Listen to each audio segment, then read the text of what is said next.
ರಾಜ್ಯದಲ್ಲಿ ಸಾರಿಗೆ ನೌಕರರು ಮತ್ತು ಸರ್ಕಾರದ ನಡುವಿನ ವೇತನ ಸಮರ ತೀವ್ರ ಹಂತ ತಲುಪಿದ್ದು, ಮೇ 20ರಿಂದ ಅನಿರ್ದಿಷ್ಟಾವಧಿ ಮುಷ್ಕರ ನಡೆಸಲು ನೌಕರರು ಸಜ್ಜಾಗುತ್ತಾರೆ.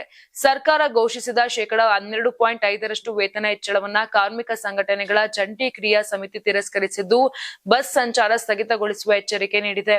ಈ ನಡುವೆ ಸಾರ್ವಜನಿಕರ ಸಂಚಾರಕ್ಕೆ ತೊಂದರೆಯಾಗದಂತೆ ಸರ್ಕಾರ ಪರ್ಯಾಯ ವ್ಯವಸ್ಥೆಗಳತ್ತ ಗಮನ ಹರಿಸಿದೆ.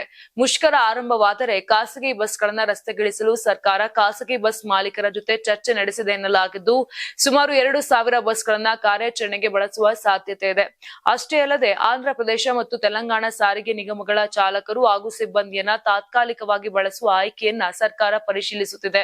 ಇನ್ನು ಬಿಎಂಟಿಸಿ, ಕೆಎಸ್ಆರ್ಟಿಸಿ ಸೇರಿದಂತೆ 4 ಸಾರಿಗೆ ನಿಗಮಗಳ ಸೇವೆಗಳು ಸ್ಥಗಿತವಾದರೆ ರಾಜ್ಯಾದ್ಯಂತ ಜನಜೀವನದ ಮೇಲೆ ದೊಡ್ಡ ಪರಿಣಾಮ ಬೀಳುವ ಆತಂಕ ವ್ಯಕ್ತವಾಗಿದೆ. ಇತ ಸಾರಿಗೆ ನೌಕರರು ತಮ್ಮ ಬೇಡಿಕೆ ಈಡೇರಿಸುವವರೆಗೆ ಹೋರಾಟ ಮುಂದುವರಿಸುವ ಸೂಚನೆ ನೀಡಿದ್ದು, ಸರ್ಕಾರ ಮತ್ತು ನೌಕರರ ನಡುವಿನ ತಿಕ್ಕಾಟ ಮತ್ತಷ್ಟು ತೀವ್ರಗೊಂಡಿದೆ. ಮೇ 20ರ ಬಳಿಕ ರಾಜ್ಯದ ಬಸ್ ಸಂಚಾರ ಯಾವ ದಿಕ್ಕಿಗೆ ತಿರುಗಲಿದೆ ಎಂಬುದರ ಮೇಲೆ ಈಗ ಎಲ್ಲರ ಕಣ್ಣಿದೆ.